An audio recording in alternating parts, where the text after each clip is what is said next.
You're on YouTube. Not streaming live.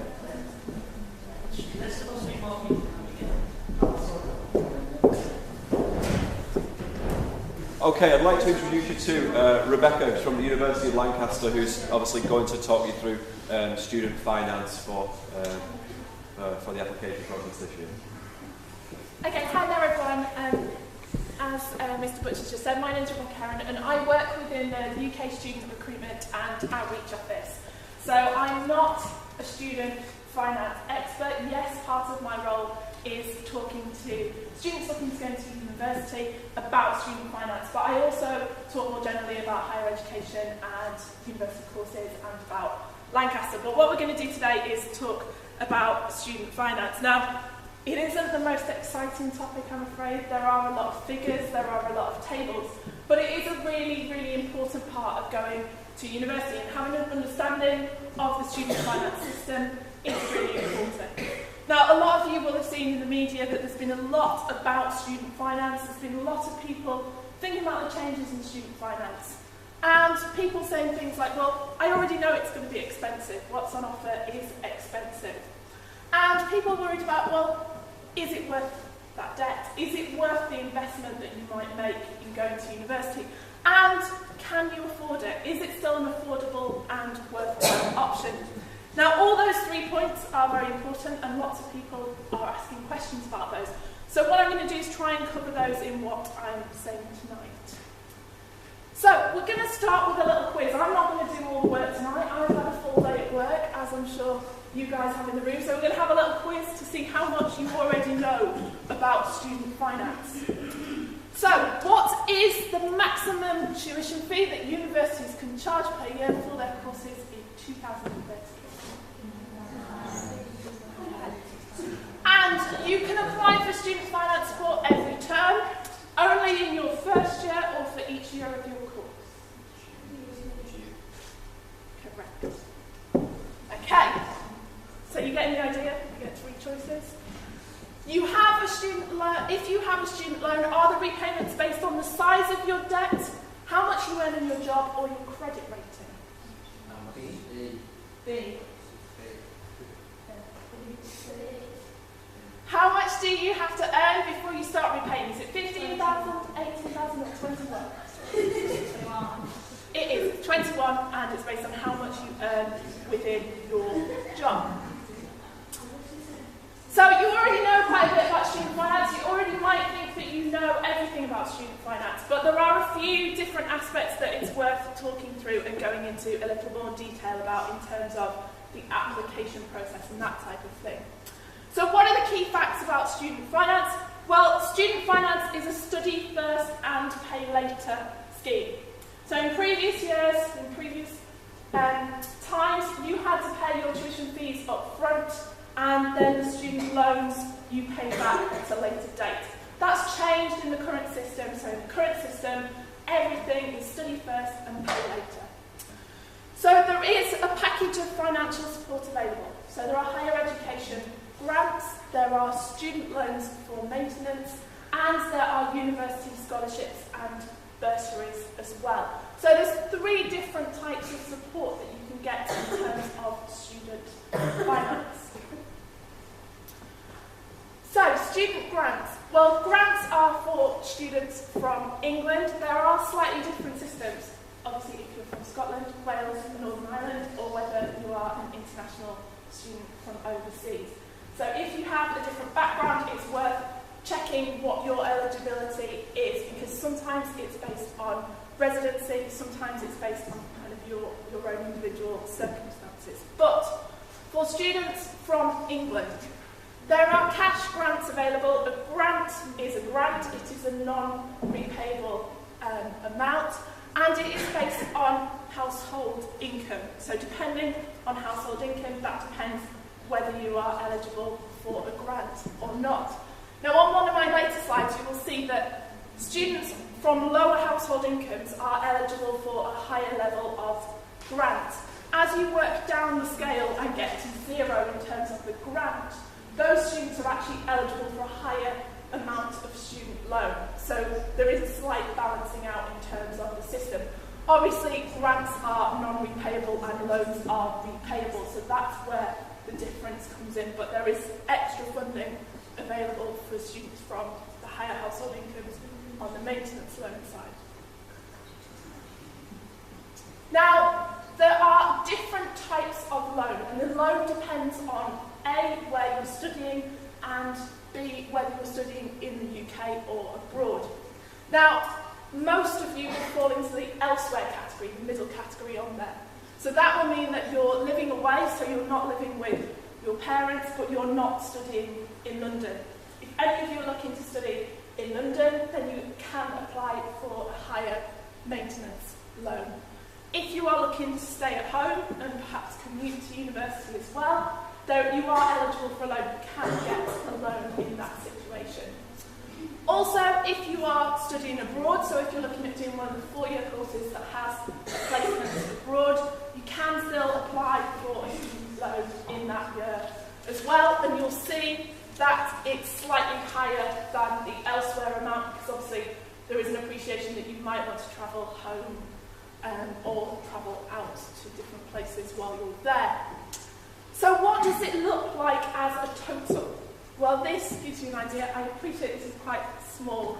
So the maintenance grant, as you can see, is on the left-hand side, and that's up to £45,000, and you would be eligible for the maintenance grant. And then you have the student loan there as well. So as I said, if you look at the £45,000 bracket there, students falling within that category would actually get a higher student loan than those from the £25,000 or less. And this gives you the total package of support. Now, a question that I often get asked at this point is, what does this cover? What is the expectation that this would cover in terms of going to university? Now, there isn't an expectation from Student Finance England that this would cover absolutely everything, all of your expenses at university.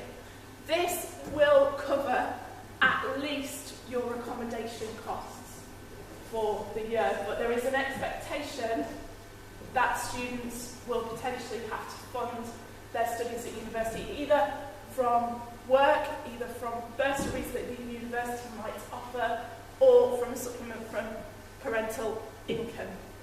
So this, as I say, it will cover at least living costs. In most cases, it will cover quite considerably more than the living costs, but it's worth at this point probably saying that this might be why you start to think about different types of accommodation that's available at university. So perhaps thinking, you know, if you want your student loan to go further, looking at the slightly cheaper options in terms of accommodation. But it's just worth thinking about. So what other support is available? Well, on top of this, there is other support available. So there are loans available for the tuition fees. So the stuff that we just talked about, that's actually only for your living costs. So on top of that, you can apply for up to £9,000 tuition fee loan. There are disabled student allowances as well, so if you have any sort of learning difficulty, then you can apply for a student allowance. There are also other grants as well. If anyone in the room is thinking of doing nursing or physiotherapy or social work or those types of courses, you can also apply for NHS bursaries that help to cover your tuition fee costs as well. So there are different aspects to it in terms of where funding is available. There are also lots of university scholarships and bursaries available as well. Now, I'm going to tell you a little bit about the Lancaster ones, because we actually have very, very similar packages available to other universities as well. But it's worth looking at every university that you're looking at applying to, because some of them may have scholarships and bursaries available purely based on household income. Some of them may be based on a particular subject that you're looking to apply to. So if you're looking at doing something like drama or sport or that type of thing, then you may be eligible to apply for a subject bursary. Some of the courses may actually have an attainment-based scholarship as well. So based on how well you do in your A-levels, you may be eligible for a scholarship based on that. Now, scholarships and bursaries, you don't have to pay those back. So they're money that's available to help fund your studies. So, as I said, these are the Lancaster scholarships that are available. So we have two types of scholarship. We have an academic scholarship, and we have an access scholarship as well. So our academic scholarship is purely based on your academic performance. So if you're looking at getting A star, A, or equivalent, then you are eligible for a scholarship of £2,000 for your first year of study. Access scholarship, that's £1,000 per year for all students with a household income of less than £42,600 and who are looking to achieve A star, AA. So that has an attainment element to it as well as a household income element. Now, people often ask me at this point as well as, lots of universities put on their grades for their scholarships and bursaries. What are the chances of people actually attaining this? Well, at Lancaster, 12% of our students last year got 3 A stars. So it's not that we're giving away money to only a very tiny proportion of our students. Quite a lot of our students actually get the scholarships. As well as the scholarships, we have bursaries as well. And the bursaries are based on household income between £25,000 and £42,600. And they are available as a bursary, a fee waiver and an accommodation discount for less than £25,000, or a bursary per annum for household incomes between £25,000 and £42,600. Now you can actually, if you are eligible, get all 4 of these. So the money can actually stack up to quite a large amount. You could get just 1 of them, you could get 2 of them, or 3 of them. So there's lots of different combinations. The main thing to say at this point is that there's probably lots of funding available. It's just a case of seeing what the universities have to offer and doing a little bit of research with the universities that you've applied to. So some of the questions that we get asked about our scholarships and bursaries, each individual university sets their own parameters for their scholarships and bursaries. So at Lancaster, how do you apply? Well, you don't have to do any supplementary application form. We will look purely at your UCAS application, and at that point we'll consider whether you're eligible or not. Some of the universities, particularly if they're subject-based scholarships or bursaries, you might have to do a supplementary piece of paperwork that might be writing an essay or writing something about why you want to do that course and why you feel the scholarship would benefit you in progressing in that course. Do you have to pay them back? Well, I've already mentioned that. No, you don't have to pay them back. They are scholarships and bursaries. They are money to help you with your studies. If you're doing a course that's more than 3 years, so if you're doing a language degree, for example, that's 4 years, can you still get funding for the 4 years of your course? Yes, you can. So both the scholarships and bursaries are awarded for each year of the study. So you've applied for all your finance, you've got the money, you've graduated. What happens after that? Well, you have to repay the loan, and the repayments are where there's been most changes to the previous system that we had. So your tuition fee loan and your maintenance loan, whatever you took, whether you took all tuition fee or all maintenance or both, they're added together and they are given the lovely title of student debt. So they are put together. You don't have 2 separate amounts, so you don't have 2 loans that you would be paying back. They are merged together. And you pay back after graduation based on earnings over £21,000. And you pay back 9% of whatever you earn over £21,000. So the first £21,000 you pay nothing. Anything over and above that you pay 9% of what you earn. So this is what it would look like as a monthly repayment for each of these amounts. So £25,000 salary, £30 a month repayment. So it's quite a small amount that you would be paying back. And after 30 years, the loan is written off. So you pay for 30 years and then whatever you have left is written off. Now, that might seem like a strange thing, it might seem that you're going to pay a lot, but actually the amount that you pay is very manageable. And I've got an example to show you what it looks like against tax and national insurance and a particular salary, but you only pay it for 30 years. So what you're effectively paying is a graduate tax. So for the 30 years that you work, you're paying an amount because you went to university and it's paid back for your studies. Now, if during the time you have a career break or you're made redundant and you don't work, or for any reason you're not working or you're not earning over £21,000, you don't pay the loan back. So even if you pay for 5 years and then have a 5-year break or 3-year break, you wouldn't pay for those years. So just because you enter repayment, you can then stop having to pay the loan. And the 30-year scenario still applies in that case, so it's not that you have to pay it continuously for 30 years or pay it for a 30-year period. It's 30 years from when you graduate. So the current students, 2013 students, they start payments in 2016, and it would be 30 years from 2016 that repayments would start. So as I said, this is an example just to show you what it looks like, and the kind of answering the question of can you afford it and is it worth the debt. Even with the £67.50 student loan, you still have £1,700, just over £1,700 as a disposable income on a £30,000 per annum salary. So it is an amount that is still significant. Now, lots of people ask whether going to university and whether having a student debt affects your ability to get a mortgage or buy a house or anything like that. Now, the Council of Mortgage Lenders with graduates have said that they take into account your disposable income. So they look at your disposable income in terms of your eligibility to get a mortgage.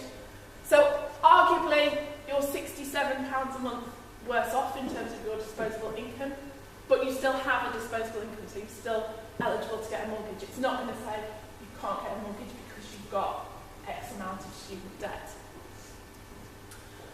Now, on top of this, on top of your loan, there is interest that is charged. And the interest is quite complex in the way it works because there are lots and lots of different levels of interest.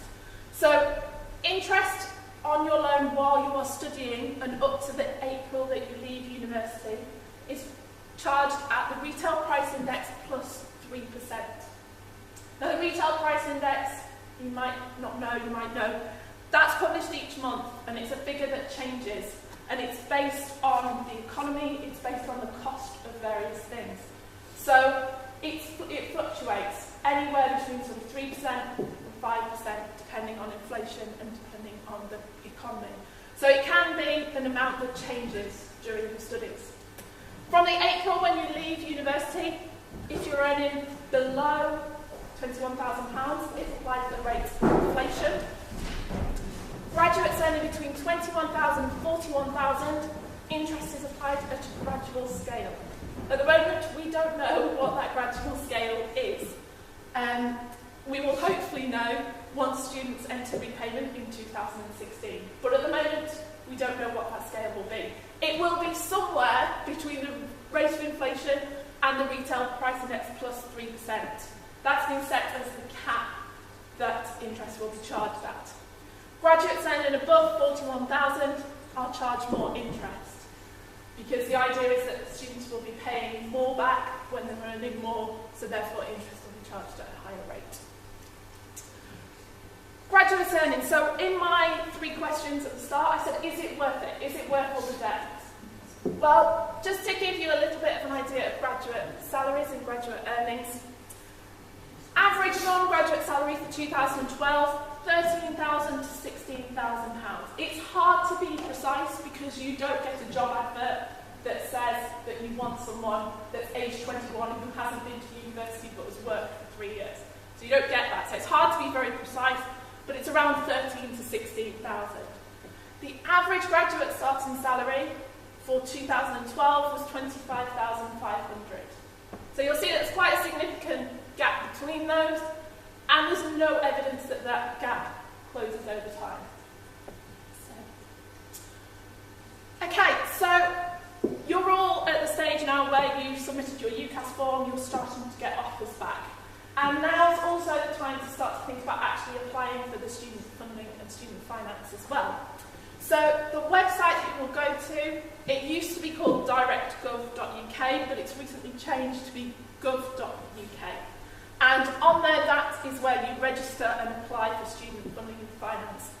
At the moment, there is a holder on there that says applications for courses starting in 2013 will not open until at least February 2013. So you can't go on there yet and make the application.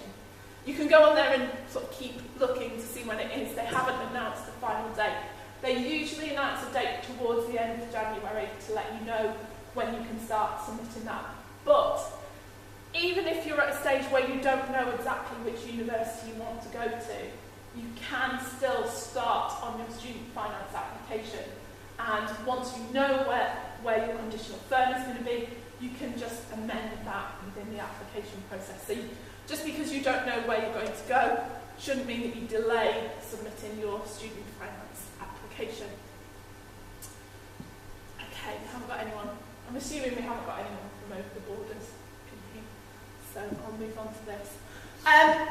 There is lots and lots of independent advice out there. So there's lots of information. So Money Savings Expert, they are an independent site that was asked when the student finance process changed to provide information that would help and advise students. They also produced a guide, this guide here, which is the full-time guide, and it's called You Can Afford to Go to University. And they have lots of questions in there that are answered. They also have information in there about budgeting and things like that that are really useful pointers. And you can download that from their website. And as I say, they're an independent advice about the process. Where else can you get information? Well, every university produces their own individual leaflets about funding and finance as well. Now, they have their own scholarships and bursaries within that, but they also have the kind of general application information on there as well.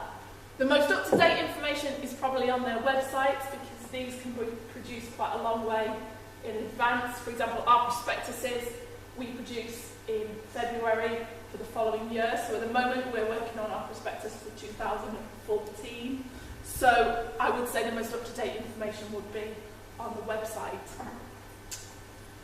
But that's really all I've got to tell you about student finance. I know there's quite a lot of figures in there, and I know there's quite a lot of numbers. All of that information is on the Gov.uk site, so you can actually go on there, and there is a student finance calculator, so you can put lots of information in there and kind of get different figures back as to what your eligibility would be. But I'm happy to take any questions that you've got. If anyone wants to come up to me at the end, I'll hopefully be able to help you. I can't guarantee it, but if you do have any questions, I'm happy to take those. But thank you very much.